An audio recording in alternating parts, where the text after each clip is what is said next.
दोस्तों कहते हैं कि बच्चा भगवान का स्वरूप होता है, लेकिन क्या हो जब एक 8 वर्ष की मासूम सी बच्ची को इस कलयुग का सबसे बड़ा दानव मिल जाए। एक 8 वर्ष की मासूम सी बच्ची जिसे पड़ोस में रहने वाला अंकल जोशवर्धक दवाई खिलाकर उसके साथ कुकृत्य करता है। जोशवर्धक दवाई कहने का तात्पर्य ऐसा दवाई जो शरीर के अंदर सेक्स की प्रति मतलब एक जिज्ञासा उत्पन्न कर दे, ऐसी दवाइयां। तो 8 वर्ष की बच्ची को दवाई खिलाई जाती है जोशवर्धक और उसके साथ कुकृत्य किया जाता है। तो आज जब मैं आपको घटना सुनाऊंगा तो आपके रोंगटे खड़े हो जाएंगे। नमस्कार दोस्तों, मेरा नाम है राहुल गुप्ता। आज की सच्ची घटना महाराष्ट्र मुंबई से है।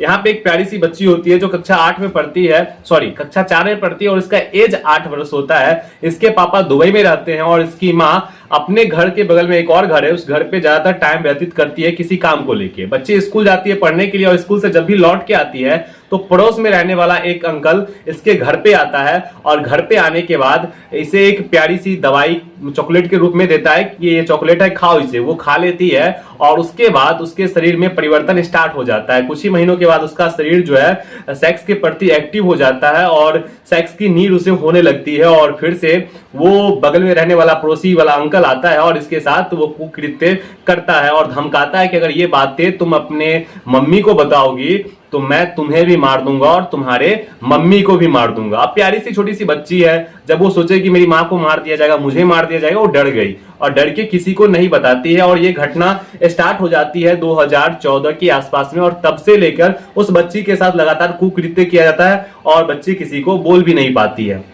कुछ समय के बाद बच्ची का शरीर जो है वो बहुत ज्यादा विकसित हो जाता है, समय से पहले ही वो विकसित हो जाता है। उसका शरीर बॉडी जो है अलग शेप में आ जाता है और इस बच्ची को एक बीमारी भी हो जाता है जिस बीमारी का नाम होता है निमोफेनिया।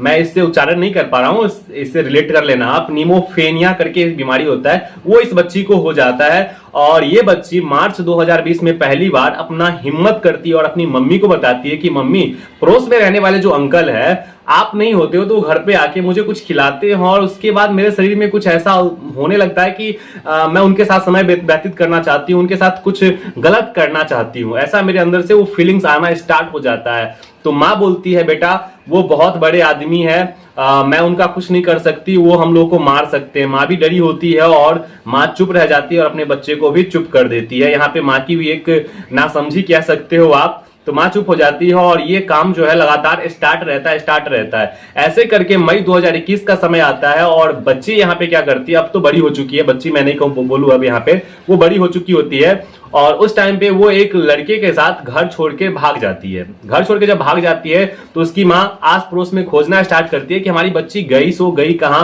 फिर उसके पापा दुबई से आते हैं और पापा और मम्मी दोनों नजदीक के पुलिस स्टेशन में जाके रिपोर्ट दर्ज करवाते हैं और वहां पे चार्जशीट दर्ज होता है। पूरी मामले की छानबीन की जाती है और बच्ची को बरामद कर लिया जाता है। फिर बच्ची अपनी सारी बात बताती है, उसके साथ जितना भी जो भी कुकृत्य हुआ था वो सब का खुलासा होता है और वो जो पड़ोस वाले अंकल थे उन्हें गिरफ्तार करके न्यायिक प्रक्रिया में भेज दिया जाता है। एक्चुअली लड़की घर से जो भागी थी वो एक लड़के के साथ भागी थी, अपने प्रेमी के साथ भागी थी, जिससे वो प्यार करने लग गई थी और प्यार इसलिए करने लग गई थी क्योंकि उसे उसकी बॉडी को सेक्स का नीड था और वो उस अपने प्रेमी से उसे नीड पूरा हो जा रहा था, इस वजह से वो उस प्रेमी के साथ भाग गई थी। तो मामला का खुलासा होता है और उसे न्यायिक हिरासत में भेज दिया था पड़ोस वाले अंकल को।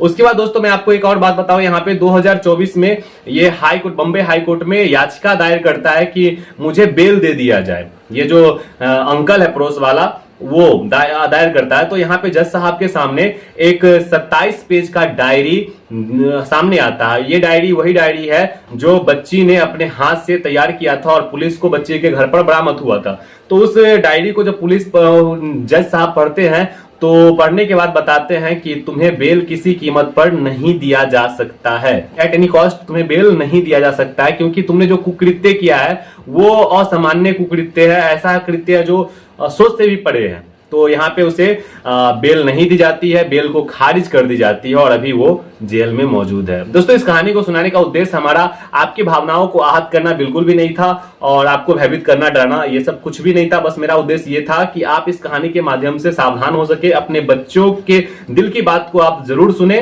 उनसे पूछे कि उनके लाइफ में क्या चल रहा है, क्या समस्याएं हैं, उनको गंभीरता से ले और उसका सोल्यूशन जरूर निकाले। बच्चे को ऐसे अकेला ना छोड़े और ये सब बातों को जरूर ध्यान में आप रखें। बाकी दोस्तों आज की वीडियो में इतना ही। उम्मीद करूंगा कि ये वीडियो आपको थोड़ा सा सावधान जरूर करेगा। बाकी मैं मिलता हूं आपसे बहुत जल्द नए वीडियो में, तब तक के लिए वंदे मातरम, जय हिंद।